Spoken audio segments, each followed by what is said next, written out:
Good morning, everybody. This is Yin Yang with Morsels of a Thought number 1139. 1139, 1139 lives and days. I have done more than that many lives, but we have done it for that many consecutive days. And let me see if I can just get our viewer screen. I'm still blocking the screen. That's okay. I think that this is a very nice sign. I am not very wise, but there are sometimes some words to impart that I find out, and I like to try to impart them when I can. I am my attempt is to be as virtuous as I can and to help everybody succeed, to show a little inspiration in the mornings, my time in the mornings. It's actually, I started at 5:10 just now, just then, and I want to inspire and entertain just a little bit. And so every so often I get a cat up here. Ooh, they knocked down a lot of things last night while I was sleeping. And does anybody know that this is called a claw brush? If nothing else, that's what you can take away from today. This is a claw brush, and it's meant to comb hair. And this can comb any kind of hair. Any kind of hair. Anyway, it's a claw brush. I found this out yesterday, so lots of wisdom there. Okay, somebody gave it to me. And um, yesterday I saw a film called The Code Breakers, and it taught me a huge lesson. The Code Breakers is about a man named Welshman. Gosh, what's his first name? Starts with a G. Welshman. Welshman. And he was the guy who helped. Without him, we wouldn't have won World War II 2 years in advance.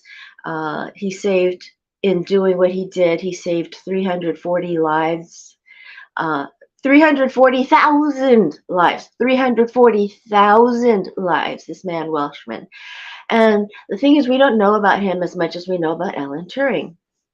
And this is the codebreakers that were in, I think it was in Wales, in England anyway, in Britain anyway. And they found that there were patterns in codes. Every time we speak, like I say, good morning, everybody. This is Yin Yang with Morsels of a Thought number, and I say the number. And currently it's a 4-digit number. Well, this man found that if he couldn't break a code, he could break a pattern. He could figure out that they would sometimes say, good morning, all is okay. This was in German. They were trying to break the codes in German. Every single day, the Germans changed their codes. And so when he came along, Alan Turing's work couldn't have been possible without him. And then Britain got him to go to the United States, and the United States accepted him and gave him the highest civilian clearance there was. And he helped the United States with the Cold War. So he helped win World War II. Without him, it couldn't have been possible. And he also helped win the Cold War. And the Cold War, later on in 2013, Edward Snowden would come out and point out that we have been waging war against our own citizens by taking up metadata. And now it's called the cloud. Well, this man is basically the man who created the cloud. He called it the horseshoe, but it was called the cloud later on. I can't go into the mechanics of it because it's hard for me to memorize, but if you watch that film, you'll catch on with what it is.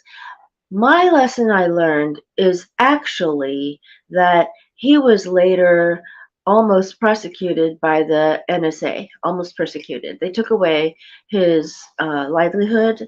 They took away his book. He sold only 900 copies of a book called Hut 6 something. Anyway, and he was ruined financially, and then he wound up on the wrong side of the NSA. And the weird part is that he helped create. He was the founder of what he he was a founder of the world of secrecy, um, where everybody took an oath to secrecy about the codes and about how he got the codes to break. Um, he would see that the people would often say, long live the Führer. So he looked for that kind of pattern in the number of letters and the number of words and see if they were there. Um, and they also said things like, Heil, whatever that guy's name was, that that man who committed the crimes against humanity. Anyway, so he wound up on the other side of the law.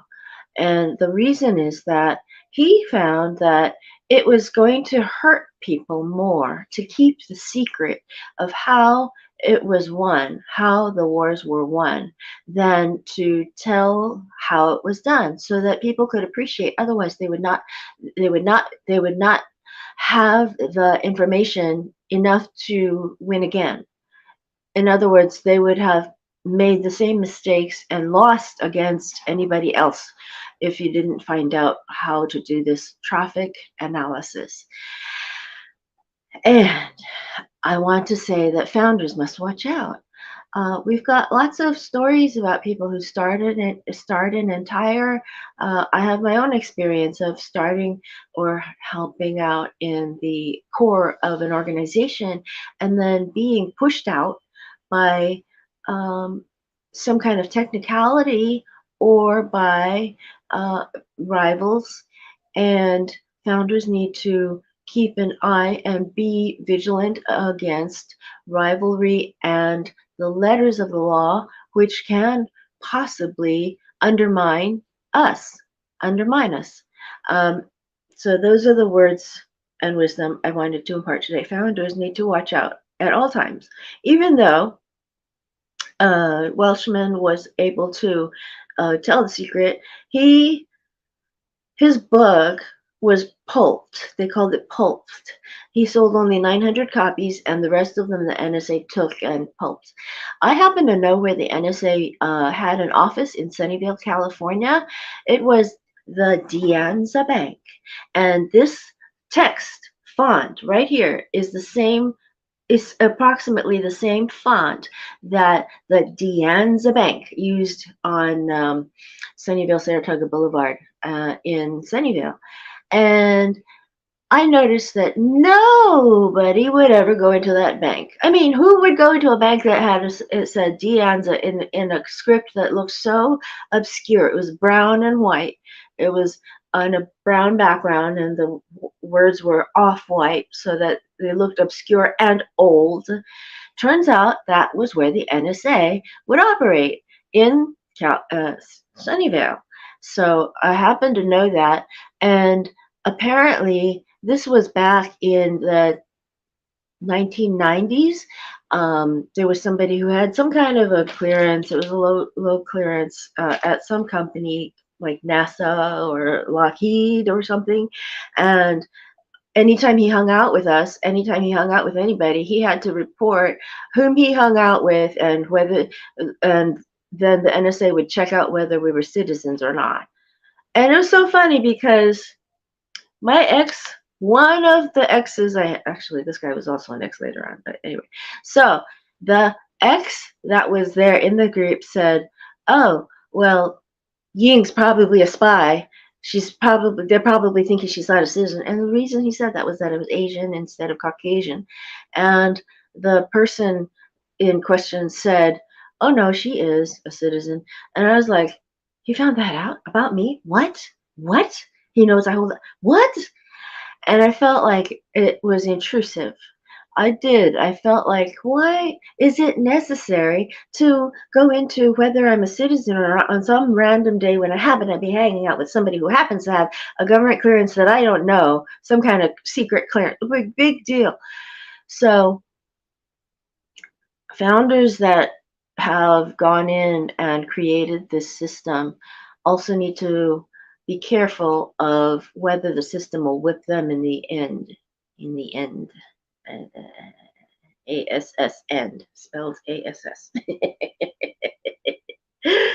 Okay, so that was what I wanted to talk about today. Please go watch the film. It's called The Codebreakers, and it is made in 2000. Well, 2018, I think, is the time it was made. I'm not sure, but it definitely refers to times in 2013. So, anyway, that's it for today. I hope you have a great day. And good morning, John Clark. Good morning, Marty Blue. Good morning, Lissos Cantara. Good morning, Mary Glenn. Good morning, Rachel Flax. Good morning, John Jones, if you happen to watch this because you were over there by that Codebreaker's place in what I think is Wales. So anyway, talk to you tomorrow with the Rules Day. Okay, old Kinderhook. Bye-bye.